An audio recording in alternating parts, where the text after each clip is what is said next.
నమస్తే రమగారు. నమస్తే జయ. రమగారు, భీష్మ ఏకాదశి ఈ హ్మ్. రోజు యొక్క విశిష్టత ఒక్కసారి. మాఘశుద్ధ ఏకాదశి ఇది చాలా ప్రత్యేకమైన రోజు. ఏకాదశులు మనకి ప్రతి నెల రెండు వస్తాయి. శుద్ధ ఏకాదశి, బహుళ ఏకాదశి.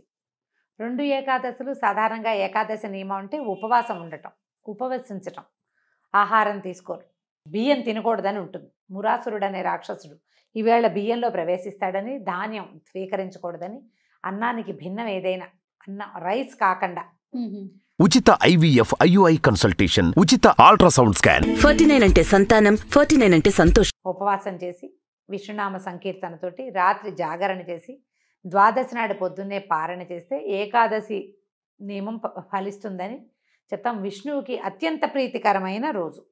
ఓకే. శ్రీ మహావిష్ణువుకి ప్రీత్యర్థమే ఏకాదశి ఉపవాసాలు చేయటం అనేది మనకి విధానం ముందు నుంచి ఉన్నది.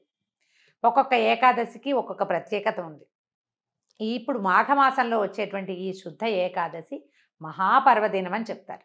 దీనికి పూర్వగాథ, మనం దీన్ని జయైకాదశి, భీష్మైకాదశి అంటారు. ఈ ఏకాదశులు భీష్ముడి పేరు ఎందుకు వచ్చింది అనేది ఎప్పుడు ఈ రోజున స్మరించుకోవాలన్నమాట. భీష్మ పితామహుడు, ఇది ఎప్పటిది, మహాభారత కాలం ముందు కూడా ఈ ఏకాదశి ఉంది. ఆ తర్వాత కాలం నుంచి ఇది భీష్మైకాదశి అయిందనమాట. ఓకే. భీష్మ పితామహుడు మహాభారత యుద్ధం ప్రారంభమైంది. 10 రోజుల పాటు చండప్రచండంగా యుద్ధం చేశాడు. అతిరథ మహారథులందరూ మహాయుద్ధం చేశారు. ఆయన దిగలేదు, పడలేదు, ఆయన జయించలేకపోయారు. ఒక దశలో శ్రీకృష్ణ పరమాత్మ అంతటి వాడే, చక్రం పట్టను, ఆయుధం పట్టను, కేవలము సారథ్యమే చేస్తానని అర్జునుడికి మాటిచ్చి రథాన్ని తోలే కార్యక్రమాన్ని మాత్రమే పుచ్చుకున్నటువంటి శ్రీకృష్ణ పరమాత్మ కూడా ఇవాళ చంపేస్తాను భీష్ముడిని అని చెప్పేసి రథం మీద నుంచి దూకి చక్రాయుధాన్ని విసిరబోయాడు. అంత పరాక్రమవంతుడు భీష్మ పితామహుడు. అబ్బా. భగవంతుడి ఆయన దండబెట్టాడు. అసలు భాగవతం పోతన గారి పద్యాలు అయితే ఎంత బాగుంటుందో. ఆ శ్రీకృష్ణుడిని వర్ణించే శ్లోకం, ఆ కృష్ణుడు అట్లా దూకి తన మీదకి వస్తున్నటువంటి కృష్ణుడిని చూసి భక్తితో నేల మీద పడి దండం పెట్టినటువంటి భీష్మ పితామహుడికి అసలు ఆ పద్యాలు వర్ణన విని తీరవలసిందే. మహాద్భుతంగా వర్ణించారు పోతన గారు. వ్యాసుల వారు చెప్పిందే, వీరి భావన ఇంకా అద్భుతంగా ఉంటుంది. అప్పుడు అర్జునుడు బతిమలాడాడు, వద్దు వద్దు వద్దు, నువ్వు ఆయుధం పట్టనన్నావు, ఈ పని చెయ్యొద్దని. తగ్గారు. ఏ విధంగా భీష్మ పితామహుడు మరణిస్తాడో, ఆయన అడ్డు తొలగితే కానీ మిగిలిన యుద్ధం జరిగేలాగా లేదు. ఇక్కడ వీళ్ళ దగ్గర చాలామంది అయిపోతున్నారు. అప్పుడు వీళ్ళు అడిగారు, పాండవులే, ఎట్లా నిన్ను జయించగలము అంటే ఆయన ఎవ్వరూ ఆయనకి ఎదురు ఆగలేరు. కానీ ఆయన శిఖండిని చూస్తే యుద్ధ విరమణ చేస్తాడు, ఆయుధాన్ని విసర్జించేస్తారు. ఆ రహస్యాన్ని తనే స్వయంగా తన మునిమనవులకి తెలియజేశారు. మహాభారతం తాలూకు కథకి మూల పురుషుడు భీష్ముడు. సొంతంగా సంతానం లేదు. తండ్రి యొక్క మనమలు, అది కూడా క్షేత్రజపుత్రులు. వాళ్ళు సహజంగా మనవలకు, తన తమ్ముళ్ళకి పుట్టిన సంతానం కాదు, క్షేత్రజ సంతానం అయినా కూడా ఆ తండ్రి యొక్క దాన్ని కాపాడడం కోసమే పితామహత్వాన్ని కూడా స్వీకరించాడు. తాత అయిపోయాడు కదా, ముత్తాత అయిపోయినా ఆయన సింహాసనాన్ని రక్షించే కార్యక్రమం నుంచి బయటికి రాల. శిఖండి దర్శనం గనక అయితే, అంటే నపుంసక దర్శనం అయితే నేను ఆయుధ విసర్జన చేస్తానన్నాడు. అందుకని యుద్ధం చేసేటప్పుడు శిఖండిని, ఈ శిఖండి ఎవరు, ఈయనతోటి నిరాకరించబడిన అంబ, ఆమె కాశీరాజకుమార్తె, ఆమె యొక్క ద్వితీయ జన్మ అయిన ఈ శిఖండి స్వరూపాన్ని చూడంగానే ఆయన ద్రుపదరాజుకి సంతానంగా జన్మించింది ఆవిడ. ఆ శిఖండి కనపడేసరికల్లా ఈయన ఆయుధాన్ని విసర్జించేశాడు, బాణాలు వేసి కొట్టేశాడు అర్జునుడు. కానీ భీష్మ పితామహుడికి ఆయన యొక్క మహాద్భుతమైన చరిత్ర వల్ల ఇచ్ఛామరణ శక్తి ఇచ్చాడు తండ్రి. నీ అంతటా నువ్వు ఎప్పుడు కావాలనుకుంటే అప్పుడు మరణం వచ్చేలాగా. అప్పుడు ఆయన ఏమనుకున్నాడంటే, నేలను పడిపోతే శరీరం అంతా బాణాలు గుచ్చుకుపోయినాయి, పడుకునే పరిస్థితి లేదు. అంపశయ్య ఏర్పరిచాడట అర్జునుడు. బాణాలతోటి ఆయన శరీరం నేలకి తగలకుండా అట్లా గాల్లో ఆపి పెట్టేలాగా. ఆయన ఏమని భావించాడంటే, నేను ఇప్పుడు మరణించను, ఇది దక్షిణాయనం, ఉత్తరాయణ పుణ్యకాలం వచ్చాక అప్పుడు నేను మరణిస్తానని ఆయన ఉద్దేశపడ్డారు. ఆయన అనుకున్నట్టుగానే మార్గశిర మాసంలో భారత యుద్ధం మొదలైతే, ఇంచుమించుగా మార్గశిర శుద్ధ ఏకాదశిలే గీతా జయంతి అని చెప్పుకుంటాం. ఏకాదశి ద్వాదశుల్లో యుద్ధం మొదలైంది అనుకుందాం. ఏకాదశి కావచ్చు, ద్వాదశి కావచ్చు.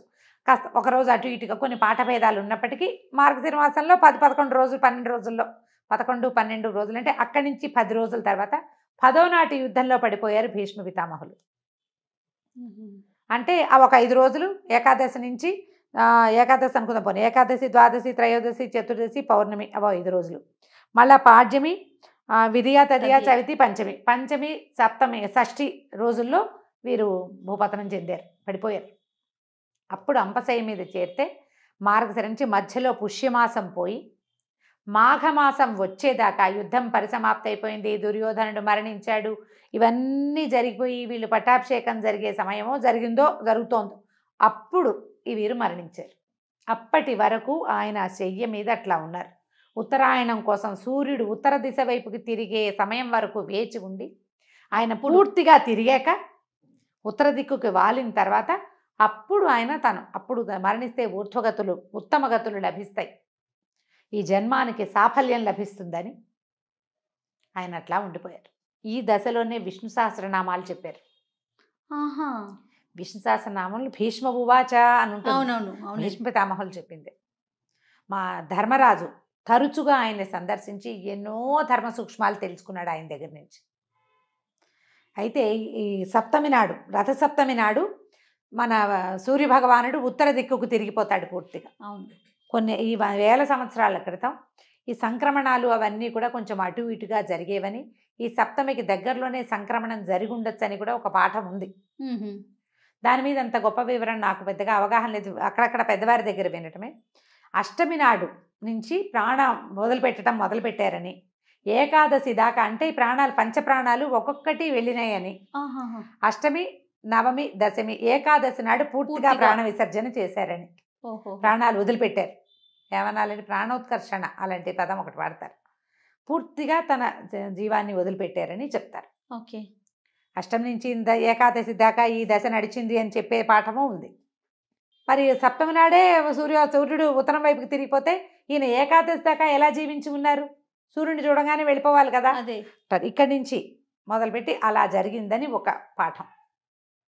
అయితే వీరు ఇంత మహాభక్తులు భీష్ముడు, తర్వాత మహాద్భుతమైనటువంటి చరిత్ర కలిగిన వాడు, అత్యద్భుతమైన భక్తిపరాయణుడు, భగవంతుణ్ణి నేరుగా కంటితో చూడగలిగిన వాడు. ఆయన యొక్క మరణం ఏ రోజునైతే జరిగిందో ఆ రోజున ఆయన పేరుతోటే భగవత్ప్రీతికరమైనటువంటి ఏకాదశిని ఆయన పేరుతోటే పిలవాలని శ్రీకృష్ణ పరమాత్మ ఆదేశించారని చెప్తారు. ఇలాంటి ముక్తి, ఈ రకంగా ఇచ్ఛామరణంతో ముక్తిని సాధించగలిగిన వాళ్ళు ఇంకా ఎవ్వరూ మనకి ఏ కథలోనూ, ఏ చరిత్రలోనూ, ఏ పురాణంలోనూ చెప్పలేదు. అంత అత్యద్భుతమైన వ్యక్తి భీష్మ పితామహుడే. ఆయన చరిత్ర మొదటి నుంచి, ఆయన పుట్టుక నుంచి మరణం దాకా ప్రతి విషయము అత్యద్భుతంగానే ఉంటుంది. అయితే ఇంత అత్యద్భుతమైన వ్యక్తి ఇంత బాధాకరమైన మరణం కోసం వేచి ఉండే కార్యక్రమం ఎందుకు జరిగింది అంటే, ఎవరైనా కర్మశేషాన్ని అనుభవించవలసిందే. ఓహో, ఆయనది అనుభవించటానికే ఉన్నారేమో అంతేనంటారా? అనుకోవాలి. ఎందుకంటే ఈ ద్రౌపది వస్త్రాపహరణం జరిగేటప్పుడు, పాండవుల పట్ల అన్యాయం జరిగేటప్పుడు ఆయన కొంత మౌనాన్ని వహించాల్సి వచ్చింది. ఆ తప్పు ఏదైనా నివారించకపోవటము, అడ్డుకోకపోవటం కూడా పాపమే. స్వయంగా చేయకపోయినా కూడా ఆపలేకపోవటం, ఆ ఫలితాన్ని ఈ స్వరూపంలో అనుభవించడానికి సిద్ధపడ్డారు స్వచ్ఛందంగా. తన తప్పిదం ఉంది, ఆ తప్పిదాన్ని ఆయన స్వయంగా అనుభవించడానికి ఎంత సామర్థ్యం కావాలి. అలాంటి సమర్థవంతుడైనటువంటి వ్యక్తి యొక్క పేరుని, ఈ కథను తలుచుకుని భీష్మ ఏకాదశి నాడు విష్ణు పూజ చేస్తే అత్యద్భుతమైన ఫలితం లభిస్తుంది అని చెప్తారు. వైకుంఠ ఏకాదశి ఎంత పుణ్యప్రదమైనది, ఎంత అత్యద్భుతమైన ఫలితాన్ని ఇస్తుందో అలాంటిదే ఈ మాఘమాసంలో వచ్చే భీష్మ ఏకాదశికి కూడా అటువంటి ఫలితం లభిస్తుంది అని చెప్తారు. ఈ రోజున దేవాలయ దర్శనం కానీ, ఉపవాసం ఉండటం కానీ, జాగరణ చేయటం కానీ, ఎవరికైనా ఏదైనా దానం చేయటం కూడా, ఇవాళ చేసే దానము అవన్నీ కూడా చాలా అమోఘమైన ఫలితాన్ని ఇస్తాయి. కథ తెలుసుకుని పిల్లలకి చక్కగా భీష్మ పితామహుడి గురించి కథలు అవి చెప్పగలిగితే మరింత బాగుంటుంది. కృష్ణనామ ఈవేళ మొత్తం కృష్ణనామంతో మనం రోజంతా గడపటం, ఎవరితోటి పోరాటాలు యుద్ధాలు అవి చేయొద్దు, పోట్లాటలు లేదు, సాధ్యమైనంత మౌనం అవలంబించండి. భగవన్నామ సంకీర్తన చేస్తూ గనక ఉంటే ఏదైనా మనం చెప్పుకోలేము, ఏదో సంగీతం ఏదైనా వింటుంటే భగవన్నామాలతోటి అది కూడా మంచి ఫలితాన్ని ఇస్తుంది. కొంచెం ఇలా పర్వదినాలప్పుడు గనక మనం కొద్దిగా జాగ్రత్త పడితే, శ్రద్ధ పెడితే మనకి భగవంతుడి సేవలో పాల్పంచుకునేందుకు అవకాశం లభిస్తుంది. నమస్తే. నమస్తే జయ.